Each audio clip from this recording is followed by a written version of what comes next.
Assalamualaikum warahmatullahi wabarakatuh. Kembali lagi bersama saya Rizky Ribi Marsya Putri dengan NIM 2205111144 Prodi Bahasa dan Sastra Indonesia kelas 2022B.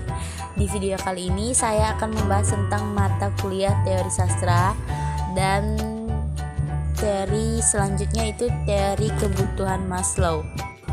Pengertian teori kebutuhan Maslow. Teori yang dicetuskan oleh Abraham Maslow ini memiliki nama teori hierarki kebutuhan Maslow atau lebih akrab disebut dengan teori Maslow.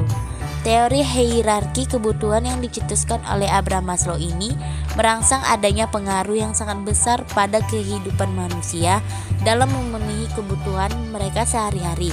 Dalam teori kebutuhan ini, Abraham Maslow juga mengungkapkan bahwa seorang individu haruslah memenuhi kebutuhan mereka.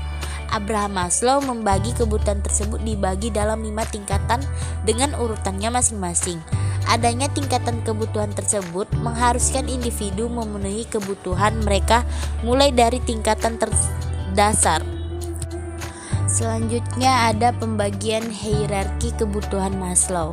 Yang pertama, kebutuhan dasar atau fisiologi. Kebutuhan tingkat dasar yang pertama ini memiliki hubungan dengan kebutuhan tubuh setiap individu, baik kebutuhan biologis maupun fisik.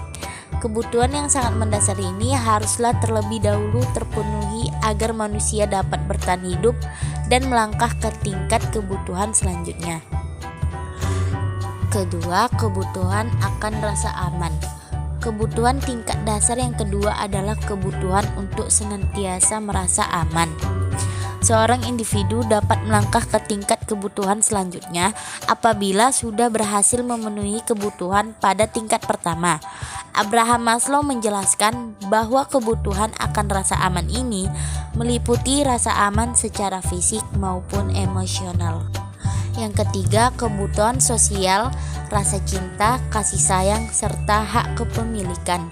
Kebutuhan tingkat ketiga adalah kebutuhan mengenai aspek sosial yang ada di masyarakat, seperti kebutuhan untuk merasa cinta, kasih sayang, dan memiliki hak kepemilikan terhadap suatu hal. Keempat, kebutuhan mendapatkan penghargaan. Kebutuhan tingkat selanjutnya yaitu tingkat keempat adalah kebutuhan untuk mendapatkan penghargaan. Penghargaan yang dimaksud dalam tingkat kebutuhan ini tidaklah selalu penghargaan berupa piala atau hadiah. Maksud dari kata penghargaan di sini adalah harga diri. Yang kelima, kebutuhan untuk mengaktualisasikan diri. Aktualisasi diri dapat diartikan sebagai wujud sesungguhnya untuk mencerminkan harapan serta keinginan seorang individu terhadap dirinya sendiri. Dalam penggambaran aktualisasi diri yang diberikan oleh Abraham Maslow, aktualisasi diri ini berperan sebagai kebutuhan seorang individu untuk memutuskan keinginan mereka. Selanjutnya, teori kebutuhan Maslow menganalisis novel. Di slide ini saya akan memberikan novel Pulang dan Laut Bercerita karya Leila S. Chudori. Di sini teman-teman bisa membaca novelnya. Dan selanjutnya kita akan menganalisis novel tersebut. Di dalam novel ini, upaya tokoh Dimas dalam memenuhi berbagai kebutuhan merupakan keinginan dan dorongan atas motivasi kebutuhan dasar yang bersifat sama untuk seluruh manusia.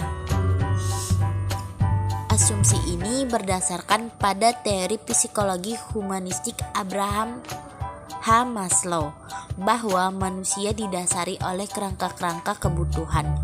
Hal ini pula yang menjadi alasan memfokuskan penelitian pada analisis psikologi tokoh Dimas dalam novel Pulang dan Biru Laut dalam Laut Bercerita karya Leila S. Chudori. Teori kebutuhan ini dipilih disebabkan kepribadian tokoh utama dalam novel Pulang dan Laut Bercerita menggambarkan tingkah laku manusia yang berupaya memenuhi dan mengekspresikan potensi dan bakatnya yang kerap kali terhambat oleh kondisi yang membuatnya menyangkal keberadaan dirinya untuk mencapai tujuan-tujuan personal yang membuat kehidupan bagi individu yang bersangkutan penuh makna dan memuaskan. Kisah yang bercerita tentang perjuangan untuk menggapai kehidupan yang lebih baik berbagai macam insiden yang dialami tokoh utama saat menjalani kehidupannya yang sulit. Namun, keinginan dalam mendapatkan apa yang diinginkannya sangat kuat, menjadikan pribadi tokoh utama semakin tertantang untuk membuktikan bahwa hidup yang sulit bukanlah hal yang dapat menghalangi untuk menjadi orang yang berhasil dan sukses. Baiklah, hanya ini yang bisa saya jelaskan dan sampaikan. Lebih dan kurangnya saya mohon maaf. Terima kasih. Wassalamualaikum warahmatullahi wabarakatuh.